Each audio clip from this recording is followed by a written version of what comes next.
oh ti hian tui rial kan thlenga a tui rial ni lo bung bangla kan thlenga hei hala generator lian lo da ta hian vok talna ran talna vel omani ti mai te ngai lo chuan kho enge khung vel mi khule eng tengki nge hei tui tengki mo ti hian mun ma hi kan han en chiang anga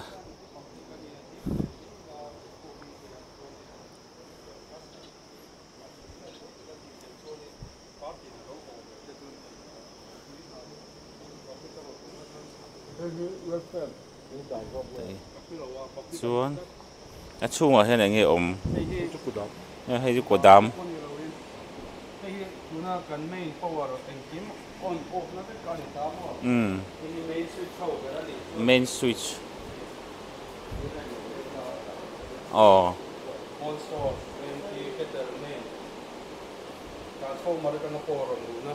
oh dong kan ta mo hi main power ni chu main power switch vel ni chu power lak na mun ania ten kodam storeroom te pon ni hala kala hal zel du se eng nge ti hi voi atang hian eng tiang takin nge na kina atop ma kan son ti te po chin chia ka du do na ten kan han lut le chinanga vel hi sa an khai lu na ni om takani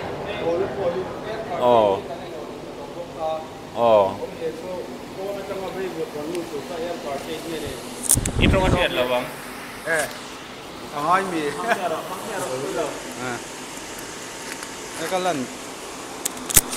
mi air curtain hian in heti zonga thi ron lu tura a chem le tina ni ta mo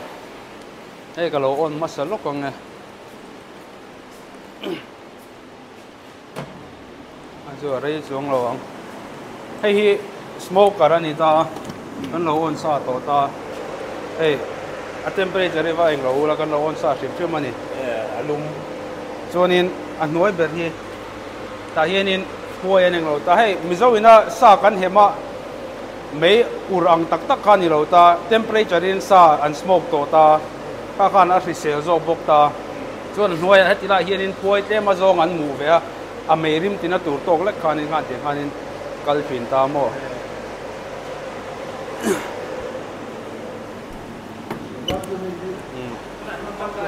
tuna ai man kan tuma kan khoi thade ove kani tila eng lo ho hi chu hei poi tui connection a lun lo ta eng lo ta hei ai siam na ni ta mo processing a chon ice flake si kan mo nge ta tuna hei poi kan eng lo ta tui connection eng lo vekin a chan chu khol heng tiang ang ho hrim hi sathang hrim hi ice mang hian an ti fai thin ma sa hrim na khuda kan zuk training na po mo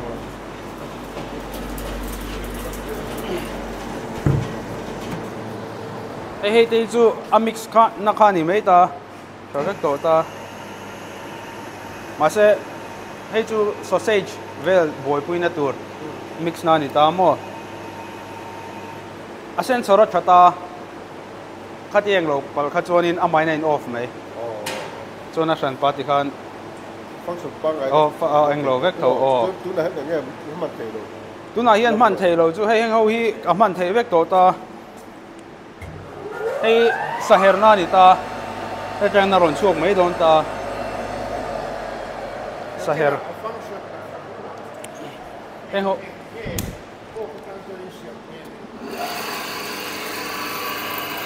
imo khan ti ngang ho kha chu sausage te khan ti smoke pork te le a cut piece nó ngon như đàn rồi anh lo anh on dalu khania ma se an lo man dan kha hetilai hi I a sensor vel en kim ang lo khan an lo mang thiam lo direct in an lo tia kan siam thale vek ta hetilai hi mo tu ma chon tu na chon ti hian ti khan a thei vek ta toina chuan vacuum hei kan main tur hi kan la siam tha thei lo ni vacuum pump oil lo la ngai amo hei kan la khoi ma ba kan ni ta chuanin tuna hianin hei hi han lut chin ula a temperature ki a lang ve thei to ta ni local ulak la ta o galo soi fi le lokanga hei hi cold storage a chiller ve ni ta ni chiller chu i fridge temperature 0 to 4 anga om tur mai kha ni ta chuan hei hi cold storage kan mo wangin kan eng lo ta hei maina stand ve la votin ani to ta freezer angin a function don ta achunga lu vek te ni light po om vek to ta mo light po kan da vek to ta lu chinula lu min ti chuan han lu chinula ma se hei hi kan la mo pakhat kan ron la cha theng lo ta om ji chu achung temperature hi adik tak tak em ti fin fian tur ka thermometer bik hen ti ang khan om ta mo chu kan eng lo mek ta ron la theng lo ta ai he tiam pang hi rim na jok an lo man khan ni ta amang ma sa tu de khan in om je chu hemi chiller khan ni na turang khan an mang phalo ta I transformer hi kan soitel du chu transformer ki a tha thau si khan in a three phase thailo ta ni blue line atang khan in current a ron chu thailo wang han chiller khan mang thailo ta chu wain a bangkin ver pop ta I enge AC ang khan in an kaltir ta mo hi boiler fix ve ngai ta hei chu chiller ki wan a om ta fridge temperature ang deuh top tur nei a vot chu vot to tho ei poi fridge temperature ei bang te hi mo sa chiat ang hi tam lu du ga hei amak lu tu emo chu long ei ra tiam em sa chiat kut thak na hu hi ti lu ya mo ti mai tur mo hei chin rim ti lu yang hi tam lu du ga ei hei AC an lo vo ve na ringot chiller ang a function si lo kha ani kha po kha hei tiang ang form hi kan eng lo anga mo kan ti vek don tiang ang hian hei a vot nuam vio to ni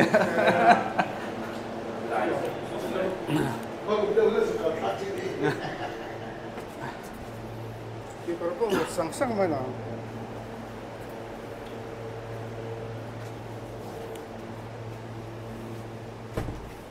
hei a chuat cement hi kan eng lo ringot a mo poi em lo ang chu nakina a starting ha kan siam le me nga mo cement in kan ti mai a thon veka a vot thei lo 7 8 vel ba gom thei si lo ka tian ka chon mo chuan kan le don emi motor function ni hei an ma ni mi fo lo nei sa tho lo tha a tha zokin kan thak ta chu wang chon heng chain puli ho zong zo hi akal vek thei to ta mo sa khai kol nan khan ma se technician na om lo wangin ka on thiam lo ta kar le tang hi zon trai la in tun tha ni som ni pare da zon MOU sign puya khan ti nga han ti man atura kan ti khan ta mifko khan ti ang dewa zon in hei hi tuna hi na boiler ber poi ka on thiam lo boi thak na lai ni om zia chon in hei hi steam in mang vekin hetilai engine room atang hian ni ta mo lo ko mong chau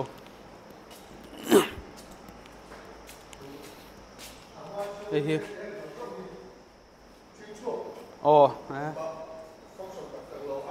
light thau zong zong poi kan thak tha vek ta mo chung light te current line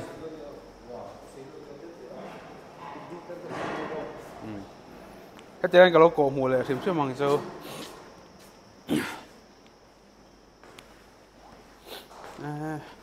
tiếng nói là ổn lắm này hey boiler tu na vok bộ na tu ra tui sa ron pe chok tu khan ta mo mà sẽ hey diesel engine lo manga hết thì lại chung piston hi kan thak siam tha vek ta mo cho nên a wiring hang ho zong zong hi JCB a mi kan mang vek ta chuan lo lian lu tu ka tui pai pa nga yang khan lo zo lo pressure kha sang lu tu ka mo thatoi hi ma se chu technician te lo zon ko on thiam lo ke ma pon mo chuan hei hi kan han ti sang bel ta tu na mi chin ho hi eta hi kan han ti sang a san chu vok ro kian vok ron lut pheyanga mo hei a vir thei vek to ta muang chang in a vir ta vok kha chep kang ta che thei loin ola nung kha hei poi kan siam thata mo hei hi stunner ani ta a chip a chia tian vok kha aron kal kha tia lo eng lo electric khan electric mana o ti hlum na tur kha ni ta electric zona ti hlum chi lo wa stand ta da a minute khat vel ni kho relo in an om ta khami chung kan bleeding an ti ta mo tia lo eng lo thoka athina sem phria min tian bleed out ta ta na kal ta hei hetala hei nai neng lo ta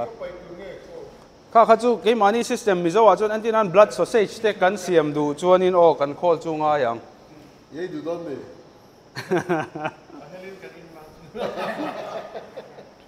chuan hemi drain hrim hetilai lu thi chu function rek ta mo hetilai aeng lo ta hemi tui ki ho a chalo ho zong kha he ta akal chuan om le ta ta zong ta ni se pai da ya ri a o ma se function lo wa an ni hian an ko ki ra hey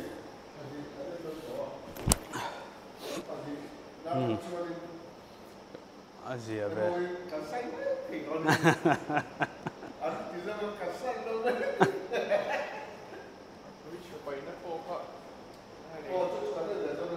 Environment friendly. Nghe đi. Là lâu tụ Hey có on thiam tất lo anh lo lu ka mo han mua mo ai pung ang thiam pik chung lo an ti vir vut ila chatur ne nom la hian an khut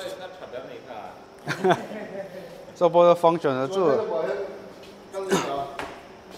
cold storage so fan pathum kan lei thar bok kan repair thei ngang lo fan kamo hey tiếng kan lo welding bel ve top mai ni vok lu chho na tur kha achan chu tilai ka sang dewa niam lu du ka voki ri nain a pai pa ka he ta mi kan bang mai mi du mai tham mai nom ma sem do hi ru man dan hi in training ma atang a han thai to kha a tha thok khate he mi sem tu ki no tu kan lano tang kong khar no ngai polo ma chu mi ro chon kan lo ti don ni sa chu mi sing pot ti pa a lo mo ani he mo nian vok khan no ri la pala lo de pom bang te vok khi mo tu na amein hemi hi kan mang don lo mo a fi da ri a ran pain kan eng lo do kan la vu khom lo mai mai a hete hung chop thei ang chi kha ni na kalanga chu ni he ka hin vok ron lu ta na mo he vok ron lu ta na pi la ge ta son te no he la hi vok lo chai vok la lu na tur mo lai pe hi chuan a ta tu lo pi ka he le te ga a thau le te khan lo ta mo sak tu ni chu heta thoi pe a ta so pe na te ta khan chom dong ta ni anh đi đây atlang lam pang khu enge so so mi so bong ta na ei vok tal na bong helam bi bong tal na he la pa hi bong ta na ni a he vok ta na chuan he a thang khu bong da na thang le khu mo chuan he ta he motor hi he la ta he lo i kan eng lo mai mai a motor lu chom na tu la ni kian he la ma mo kan du nói han di ma chuan du to mai du man ki lo ta si lo he chung ma ko lo kina bong tal na man thri lo tur mo tu na kan thil nei hi mo te ka soi ta nga hei hi sang ni le pari ta din ania sang ni le pari ta din ania sang ni le pari ta din ania amaro chu voi ni khate chuan lo mang chin ani mai thei I test nan chumi bak chu man chiam ta lo wa I chuan a om tangar ngara ZPM alo sarkara I hian mifko chema na ZPM te inda han ni ta I chuan kan han ngai vena kan phur pui ta viu me kan phur ti ron bu khan he kan chian te u zo din ten in phur sia ron ti ve kan chak jiu me ron ti ve a I chuan helai hi kan han en chei zui ta ni hian in man la a an manin lo tui bu an thiam boka ta chuan tun hi a than ni na helai ti fai vel le a call function tura an han malis na te ti fai te a helai man thei tura han song bol vel khani deu bere khát tiếng rong rong khá thà vì lúm tệ mèo cũng nằm mang anh thà như anh tắm tông chủ thì xem bán khát trong tông anh nè tam to chú hẳn thì giờ xin tiêu cái nhìn tia chú đúng là hiền à lo kính chân đón tay cảnh sĩ à đúng khát tổ bà hiền thì test test cảnh này à test xuân là hiền mình xóm thầy chuan cô giáo nên tên mình xóm thầy chuan board of directors mình bảo thầy cảnh tel ve theng em o at phala gam le chuan hon rek don ni a function a trial run a om thei don chuan hi ni som ni pariata MOU sign tumin kanin ruaman ani o February ni som ni pariat hian chuan an ni hian trial period kan pe ve lenga hi tha engemaw zat a chan chu a hlot tling thei don em ti hi call ti chiam thama se he business tan hian he project tan hian thalai te tan hlotin na om thei do nem vokvul tu te tan hlotin na om thei do nem mizo ten sar shi sel le tal dan thiang lim chu tiang tan chung kan hlotin thei do nem ti lai kha i en chin na a chia chu kan sei thei lo wa kumin hi chu ai en chin na kum ang deuh nin chu chu tiang tan chu kan man chho ka ringa amaro chu tharuk pawh ni mai thei boka chu min nuan chuan helai tang hian mizo ten sathiang hlim le satui nai a vok satin ti te thleng po he kan nei thei mai thei ni mi ko hian chu tiang ang boi pui tu chuan he mun hi zo fa te ta na sathiang hlim e na tur hun tan buat se kan tuma e mi ko a ZPM chairman a kan han om nuwa hlotlin na ma saber tu te po ni mai thei chu tiang khop chuan helai hian in min tui pui tu ten lom kan lom khom mai voina hei board of directors te amun ma min en pui tu rin an tia voina kan han kal kho mani a kan kal na china sarang an kal to a tuna bum bangla zeu bok a kan om meka hemi zo hian pila pui ten breakfast dar somvela min ei tir do na kan set fulei theilo kan kal dan ni chuwa chu breakfast posing kar e man lovin helaya kan ei thei don ta chawani hi chuan lungvela chote kan ei anga lunch ani tong chu chuan chingchi pa kan tlang chawanga yang ang chuan hunman kan tumani board of directors member te an chunga kan lom tang seta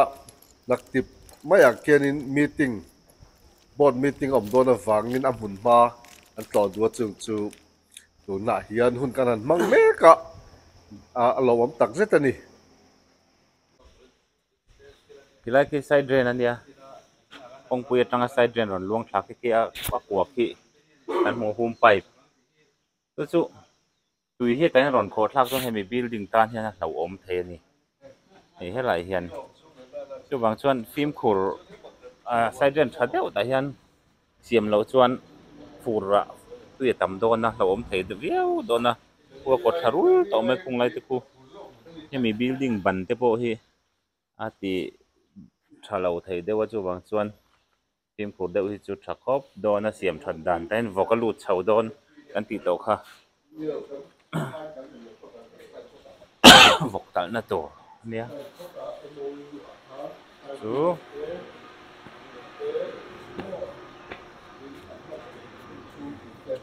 ni ai vok kan tal don ani an thakop mai ta hian siam khai vok khai na tur sa khai na turang chi te om vek ani he sil fai na he sil fai na a vok mul po na lo mi vok mul po na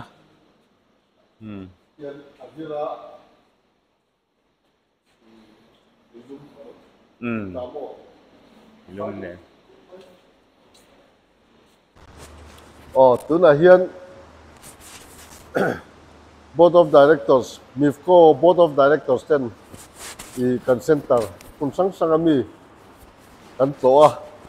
i hello om tak zeta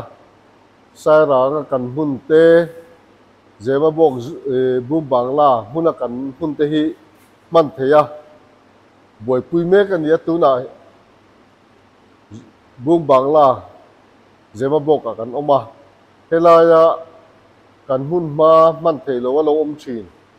bumina man thei nge tuma ma kan lang na te ataka mi mu pui wangin alom tak zeta tuna hian helai mang tura dil na ron pe te hianin helai ti file a call han en kol tele ti a call han boi pui siam ngai ang tele ti file ngai ang ten han ti file nuwa hian tun thatop hian thì MOU sign turin kan hanin buat sai china chumi tan chuan an malak dan te kan va en senani deu bere tuna hian voktal na huna kan oma voktal an ni hian an boi puyanga voktal mai ni lovin thì enge ni a sosai sang chia boi pui te po sal chua thei tu te point chan som te arep te le a hlawma salte in chu tianga ruaman na nei chuan helai hian an kol don chin ani